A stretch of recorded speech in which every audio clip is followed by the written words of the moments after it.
Welcome back to the channel, guys. We have the wife's ute here and we're about to start some pretty cool modifications to it. It's just come out of the sun. We're nice and hot here in Melbourne, Victoria, Australia. You don't want to be in the sun at the moment. So what we're going to do, we're just going to go through a few of the modifications that we're going to be doing to this 1963 single cab. And a couple of things. We have a brand new gearbox down there, and that one is going to replace the gearbox that we have inside, which has been jumping out of fourth gear.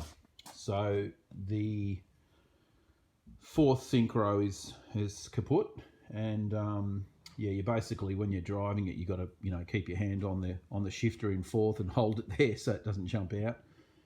So I've got a brand new gearbox here. You can actually see the gear ratios are actually put on the side there, thanks to Andrew. He rebuilt this one for me, and yeah, we're going to get that guy into the ute. So we obviously have to pull the engine out.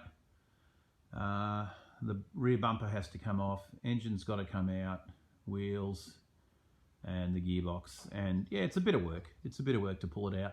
While we have those units out, I am actually going to replace the pushrod tubes, because I had gone and bought these blue anodized ones thinking that they were really cool. And as you can see, if we have a look carefully, there's one big drop of oil, and they're pretty much all weeping. And as I've discovered later on, they're actually only a temporary pushrod tube to get you out of trouble if you're in the out and about and you smash one. They're not a permanent thing. I didn't know that, of course, when I bought them. And yeah, so they've leaked from day one. I've tried doing them up tight and whatever else. No, they're just dripping and dripping and dripping. So that I have to replace those. I also need to add a vacuum line for the brake booster, which we're going to be mounting in the front of this. This has disc brakes at the front, and it's got Type 3 drums on the back. Obviously, it's a Beetle straight axle conversion. And up the front, we've been basically driving it without the booster. There's the booster that we're going to be mounting. And that one there is a VH40, which is a remote unit. And I'll show you where we're going to mount this, because this is where I've actually put it in my other orange bus. It's going to mount right up in there, like that. And it actually gets tucked right out of the way and doesn't come into contact with anything. So that's where I'm going to mount it. It's worked really well for me in the past, so that's what we're going to do. So that has to be done, and of course, because of that, we have to run a vacuum line down to the rear to the manifold, and we're going to have to put a bung into the manifold somewhere to get that pressure, the vacuum. So that's another job. And of course, the other big one is the rack and pinion conversion. Now, here's the rack. Just grab this and put it on the ground for you.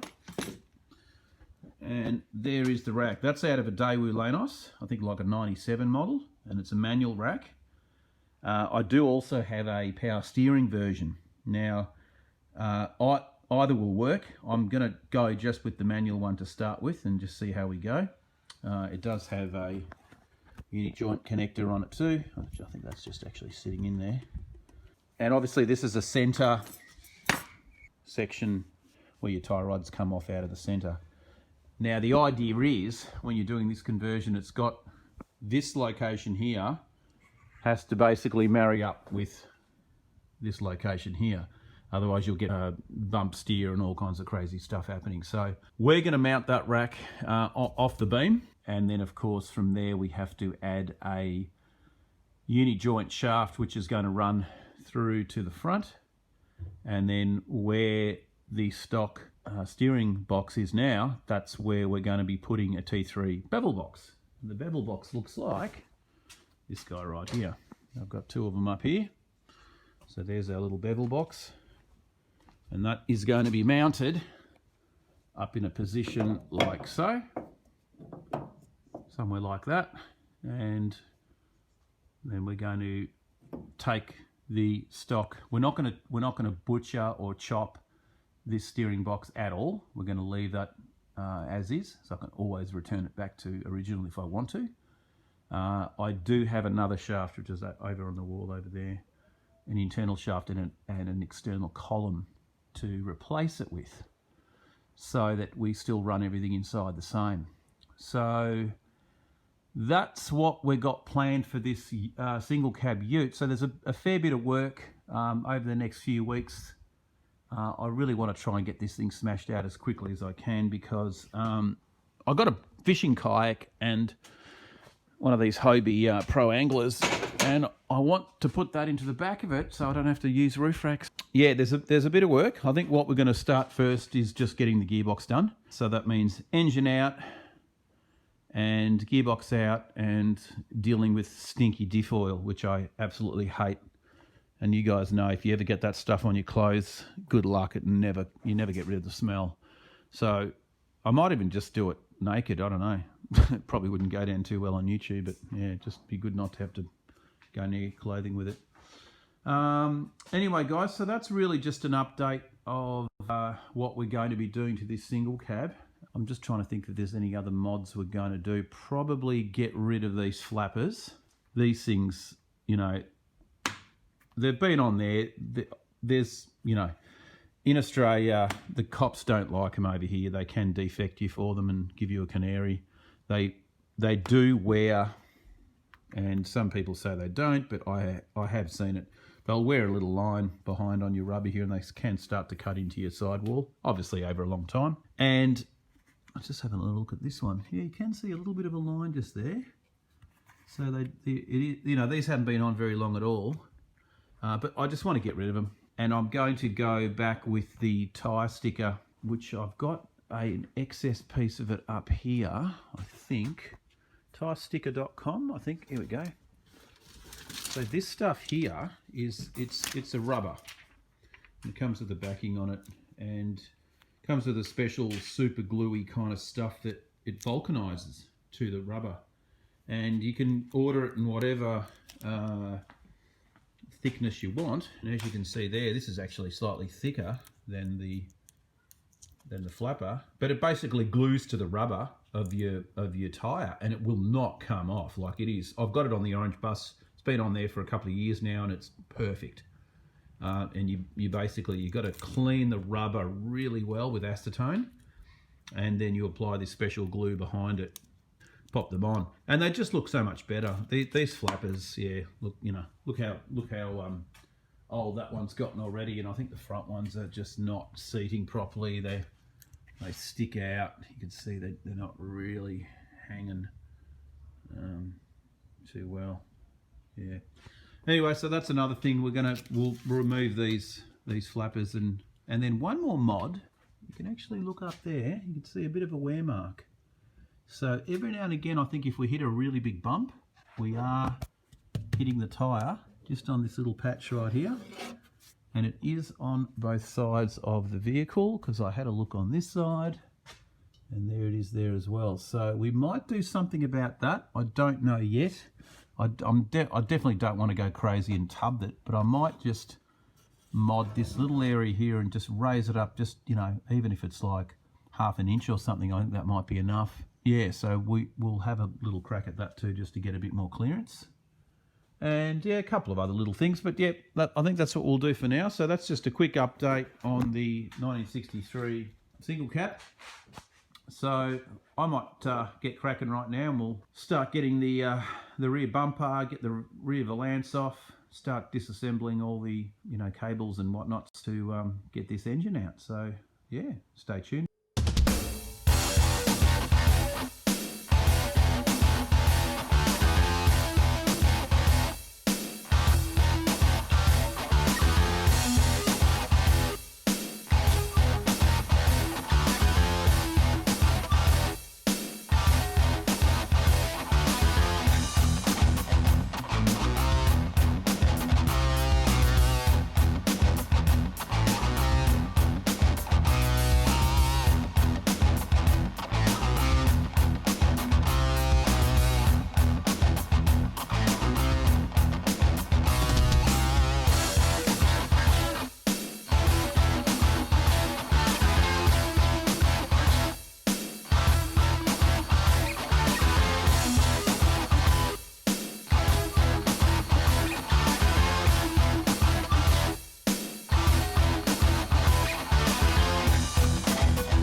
you.